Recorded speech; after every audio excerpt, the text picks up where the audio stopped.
সুন্দর করে ঘুমাচ্ছে, দেখেছেন? হে গাইস, আসসালামু আলাইকুম। আমি Saria Tasnim, welcome back to my channel. আজকে আমি এসেছি আমার বাসায় বিড়ালকে দেখাতে।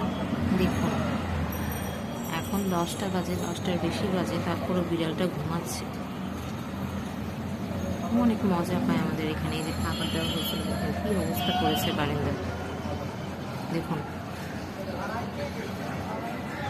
কি শান্তি, তাই না?